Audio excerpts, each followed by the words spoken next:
Hello, my beautiful friends. Welcome back to my channel. My name is Cami here on YouTube. And today we're talking about a true crime case that I first heard about on that show Deadly Women, because that's like all I spend my time watching is that and Law & Order SVU.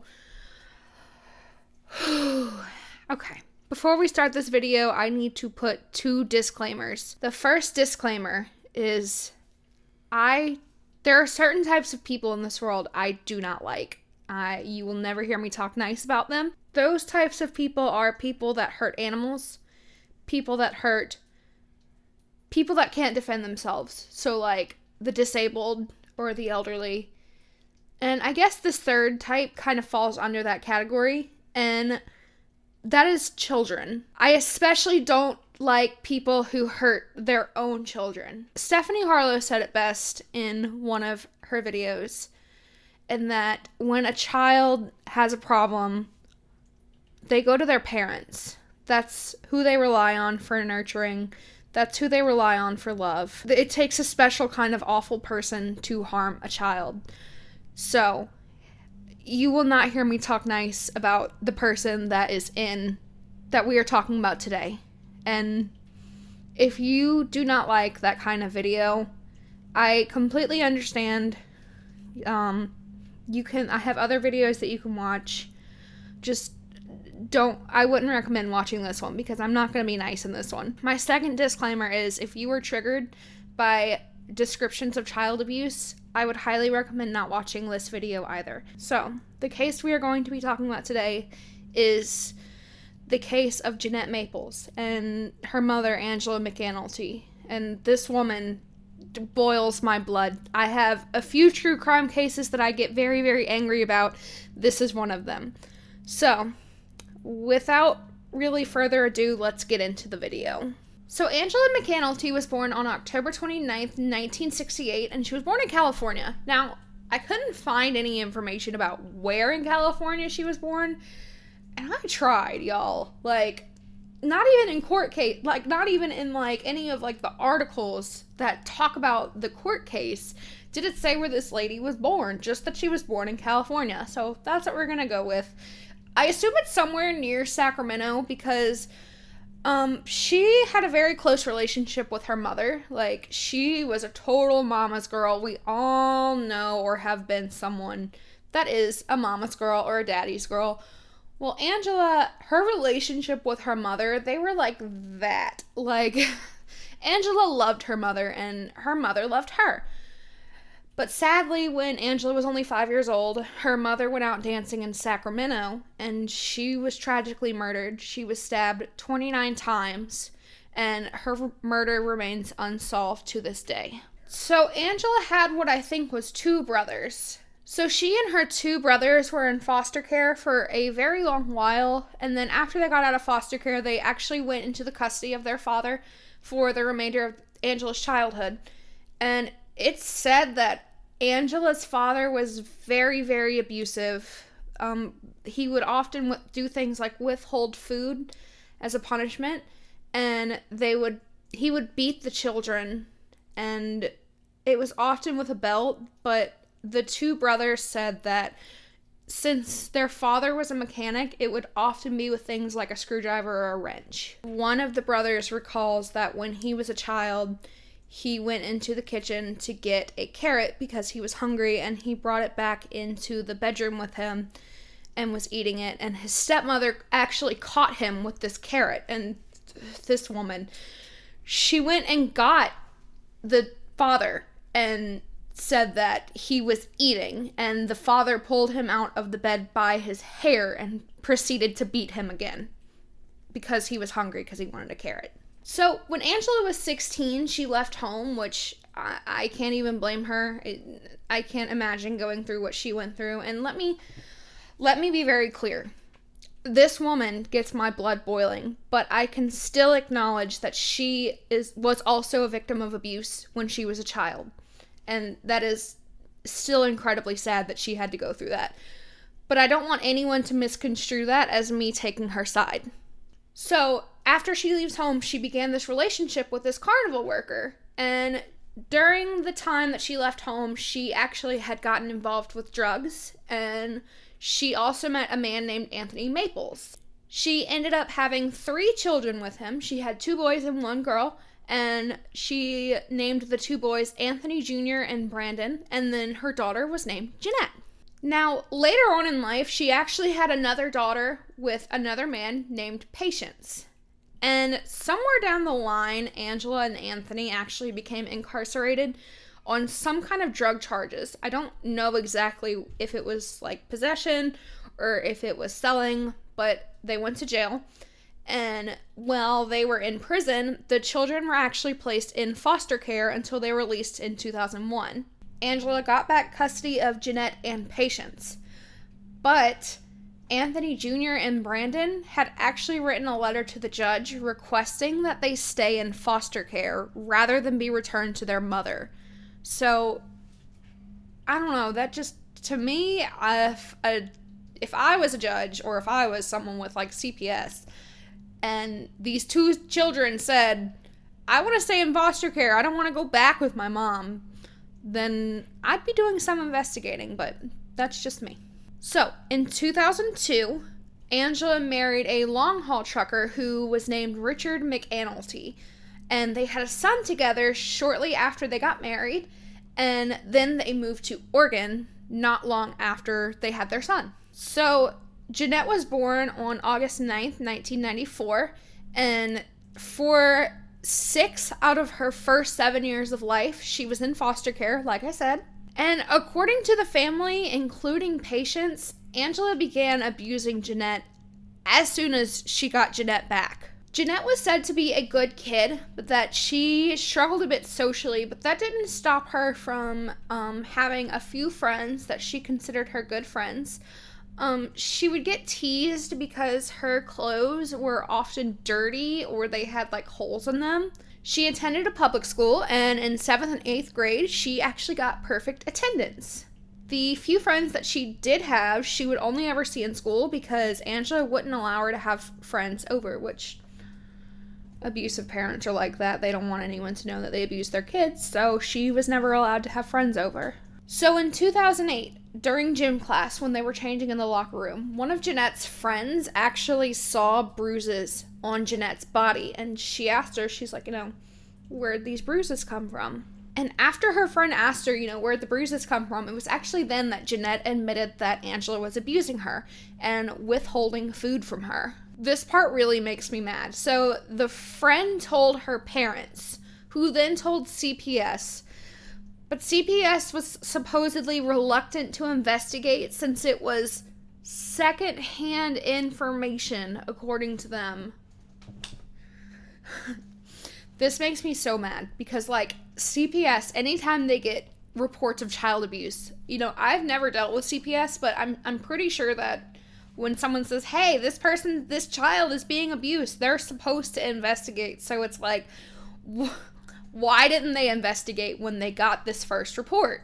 So then, a teacher was actually contacted and also spoke to Jeanette, and Jeanette also told her that her mother was abusing her. And this teacher, also told CPS that Jeanette was being abused, and CPS still didn't investigate.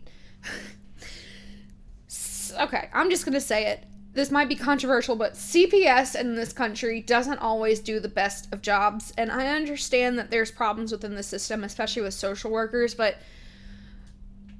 I just feel like if you get reports of a child being abused, you should investigate, since that's what the purpose of CPS is. So then, later on, CPS went to the home to finally investigate, and they asked Angela, is Jeanette being abused? And Angela was like, no, there's no abuse. And CPS was just like, okay, no abuse. And that was that. This is a joke, right? This has got to be a joke. No, it's not a joke. In addition to that, in addition to Angela saying that there was no abuse going on, she also told CPS that Jeanette had inflicted the abuse on herself and that Jeanette was a compulsive liar. After this CPS investigation, Angela pulled Jeanette out of school. So, when I was watching Deadly Women for this case, I think it was Candace DeLong actually said that homeschooling is like a gold mine for abusive parents because, there's no, like, teachers and there's no administrators or anything to report the abuse. And it kind of got me wondering, like, how many kids are abused and it never gets reported because of homeschooling? Now, I'm not saying that all children that are being homeschooled are abused. I just wonder if there's a statistic on that.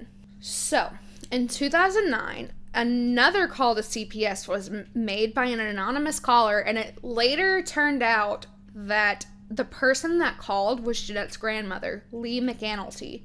And she actually called CPS after she saw just how underweight Jeanette had gotten because Angela was withholding food from her. She wasn't letting Jeanette eat.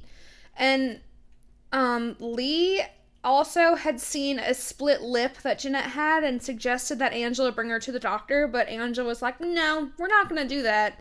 So over the next few months, Lee had actually called CPS several times to try and get them to go investigate. One of the times that Lee had actually called CPS was days before Jeanette's death, which is sadly how this ends, is in Jeanette's death. And it's really sad. It really, really makes you wonder if they had done more investigation. I mean, with how many people were calling CPS, at some point you would think that they would be like, okay, maybe there's something more going on. I know this woman says that Jeanette's lying, but we really need to investigate it. Sadly, on December 9th, 2009, at around 8 p.m., Angela called 911 and said that Jeanette was not breathing. Paramedics found Jeanette in the living room, topless and with wet hair, and Angela told the paramedics she fell down some stairs and that she seemed fine an hour ago, and then she just stopped breathing. Okay, Angela. Paramedics took one look at Jeanette and knew that her death did not... I'm sorry, I'm laughing, it's not funny. I'm laughing because it's like, you couldn't really think that that's what happened. So, paramedics took one look at her and they were like, yeah, no, this child did not die from falling downstairs. Jeanette had multiple bruises on her face, cuts above her eye, and scars on her lips. Jeanette was so skinny that they thought that she was way younger than she was. Jeanette only weighed 50 pounds at the time of her death. A 15-year-old girl weighing 50 pounds. They transferred her to the hospital where they sadly pronounced Jeanette dead at 8:42 p.m. So the doctor that investigated Jeanette at the hospital was named Dr. Elizabeth Hilton. I don't know if when they say investigated her at the hospital, if that means like an autopsy or what that means. But the Dr. Elizabeth Hilton said that her face was disfigured from severe bruising. There were scars and deep wounds on her head, legs, and back, and there was also an exposed femur. Her front teeth were broken, and her lips were pulverized, and the doctor was like, this is not from a fall. A child did not earn these injuries by a fall. If you see me looking over to the side, it's because I can't remember every single thing that they said was wrong with Jeanette in their investigation. I have it written down because I want to tell Jeanette's story as closely to what happened as possible. And I don't want to say something and get information wrong. So when you see me looking to the side like this and then look back, it's because I'm trying to make sure that I get the information correct. So after Jeanette's death, police actually searched the home to, because at this point they're like, this is a homicide, this is not an accidental death. And so they searched the McAnulty home, and when they searched it, they found a blood-spattered bedroom that family members said that Angela tried to clean it before she called 911. Richard, Angela's husband, also said that Angela had just wanted to bury Jeanette instead of calling 911. So this woman wasn't even going to call 911, but that Richard had convinced her to call 911 because he cares so much about Jeanette. Okay. Richard made the call to 911 while Angela was trying to hide evidence of the abuse. Did he ever stop to think when Jeanette was still alive that he should have told Angela to stop abusing her? No, of course not. And I'll probably get comments that say, oh, well, how do we know he wasn't a victim of the abuse too? We're gonna get to that in just a minute. The other two kids were interviewed, and Patience, Jeanette's sister, she was kind of a chatty Cathy. She gave a whole bunch of details about what happened to Jeanette. She just told them everything. Patience said that Angela and Richard were starving Jeanette, and that Angela beat Jeanette repeatedly, and that sometimes she and Richard would strike Jeanette across the mouth repeatedly with shoes or their hands. Apparently, instead of a real bed, Jeanette was given a piece of cardboard on the ground to sleep in. A daily punishment for Jeanette was being forced to stand facing the wall with her hands over her head. Angela and Richard would frequently deprive Jeanette of food and water, and anytime Patience would try and sneak Jeanette water, Angela would catch her and in response would beat Jeanette again. Patience also said that Angela would take the dog's feces from outside in the yard and smear them on Jeanette's face when Jeanette was standing with her hands over her head. Look, I have a lot of feelings about the death penalty. There's a lot of research about it, but people like this woman make my feelings shake, really make me reconsider my views on the death penalty. So police interviewed Angela, and during the first interview, Angela tried to convince them that Jeanette fell, and that's what caused her injuries. So then, she tries to turn it around on Richard and say that Richard was the one that disciplined the kids, and that she never hurt Jeanette. So police tell her, they're like, look, Patience told us everything. Patience told us that it was you and Richard. It wasn't just Richard. And after that, Angela changed her story. This woman, are you ready for this? I'm laughing because it's like... So, she said that Jeanette's starved condition was because she didn't know how to feed Jeanette when Jeanette split her lip. And it's like... I'm laughing not because it's funny, but it's like another one of those situations where it's like you expect people to believe that story? So, police kept questioning her, and eventually Angela broke down and told them everything. She told them about all the abuse, but she still never took responsibility for Jeanette's death. So she's saying she abused her, but that she didn't kill her. This is exactly what Angela said, and I quote, "I didn't do the injury on the head. I did not do that." End quote. She then also said, "I know that she probably died because of the injury on her head through the skull when she fell down. I did not kill my daughter over a spanking. I didn't do that." Angela then told the detectives that Jeanette stressed her out and that she guessed she should have just taken up smoking. Kids stress people out. That's like one of the things anyone will tell you as a parent. You don't kill your kid. I hate this woman. I hate this woman with every fiber of my being. You know, they say that Casey Anthony is the most hated woman in America, but they've never heard of this woman. I hate this woman. I'm sorry. Angela and Richard were arrested and charged with aggravated murder by intentionally maiming and torturing Jeanette Maple. And based on the evidence they found, autopsy reports, and interviews with Angela, Richard, their kids, and other relatives, this is what prosecutors determined took place over the course of several months. And I'm reading this off of a list again, like I said, because I want to tell her story exactly as it is. So, if you've made it this far, This is another trigger warning, letting you know that I am once again about to describe child abuse graphically. If you don't want to hear it, I'm going to leave a timestamp right here, so that way you can skip past this and you can hear the outcome of what happened to Angela and Richard. Angela punished Jeanette regularly using different methods of abuse and torture.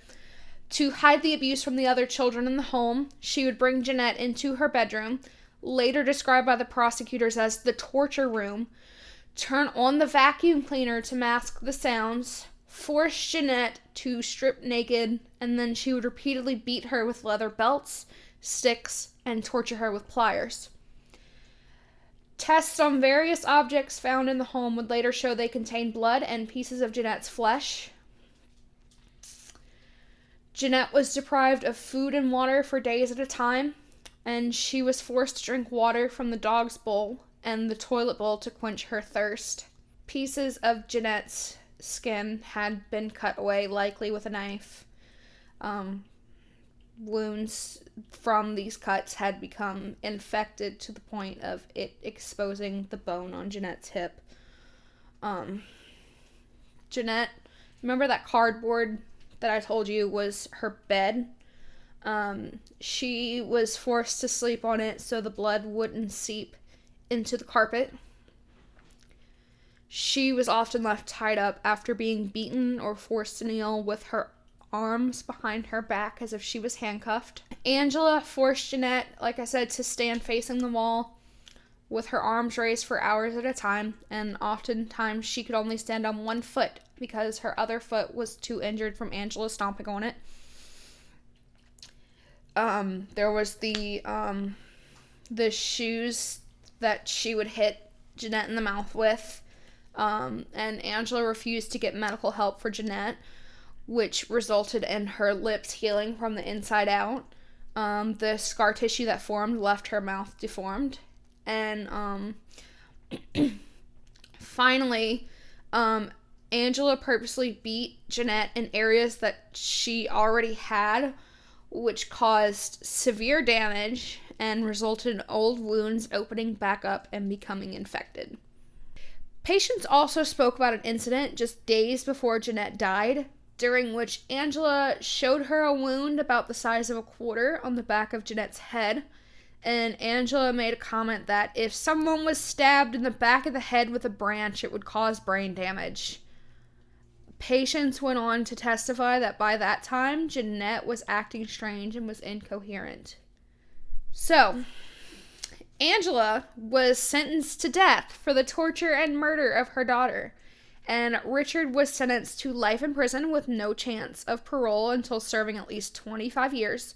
He denied directly abusing Jeanette, but did admit that he failed to protect her from Angela, which he says he didn't abuse her, but the evidence says otherwise, Richard.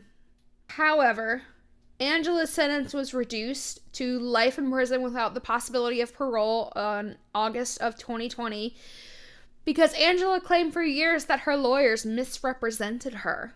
And in exchange for this lesser sentence, that she would never attempt to appeal her sentence again in exchange for life instead of death. The state of Oregon agreed to pay $1.5 million to the estate of Jeanette Maples in a wrongful death lawsuit filed by her biological father, Anthony Maples, who was the sole heir to Jeanette's estate.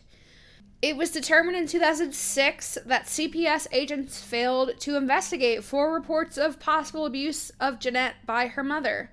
And I gotta agree, like I said before, when CPS gets a call, they're supposed to investigate, especially with how many calls they received on this case. It's crazy to me that they said that since it was the first time they said it was secondhand information, which isn't that usually what they investigate. Isn't secondhand information just someone else making the call? Anthony Maples had no contact with his daughter for nearly 10 years before her murder, and he also didn't attend her memorial service.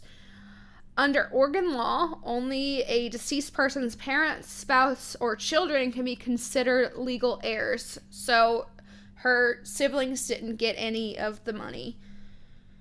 And that is the very, very, very sad case of Jeanette Maples. In case it's not clear, in case I haven't said it enough times, I hate this woman. This woman was a monster, or she is a monster. She's still alive. And I hope this woman never gets to see the light of day again. Poor Jeanette. She seemed like such a nice and a good kid, and no child ever deserves abuse. No child. But especially by their parents. This case makes me really sad.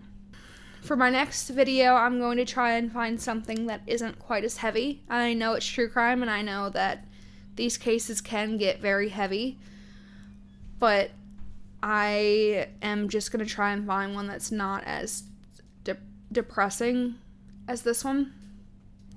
So, let me know what you guys think in the comments below. And if you've made it this far, thank you for sticking with me.